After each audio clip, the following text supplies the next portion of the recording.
دوستو زبور کی کتاب میں لکھا گیا کہ جو شریروں کی صلاح پر نہیں چلتا اور جو ٹھٹھے بازوں کی مجلس میں نہیں بیٹھتا، تو دوستو یہ سب چیزیں زبور کی کتاب میں، پورے بائبل مقدس میں ہمیں لکھا گیا ہے، سمجھایا گیا ہے کہ جو چیزیں ہیں، جو بھی آپ کو، جیسے آپ اچھے بائبل کے پڑھتے ہیں، اس کو سمجھتے ہیں، اس کے ساتھ چلتے ہیں، تو آپ کے ساتھ وہی اچھی چیزیں ہوتی ہیں۔ جب آپ نے قبول بھی کیا ہوتا ہے جیزس کو، اور آپ کے ساتھ پاک روح القدس بھی ہوتا ہے، تو جو شریروں کی صلاح پہ چلتا ہے، جیسے چوری کرنے سے جلدی امیر ہو جائے گا، تنہا سے وہ نارمل چلے گا، تو دوستو وہ شریروں کی صلاح ہے۔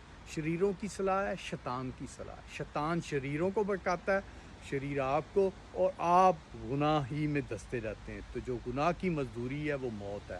تو ایسی چیزوں سے بچیں، کیونکہ اس کی مزدوری جو آپ کو ملے گی وہ برداشت نہیں کر سکیں گے، پر جو ایمانداری کی مزدوری ملے گی، پیراڈائز کی نیشنلٹی ملے گی، زندگی کا تاج ملے گا۔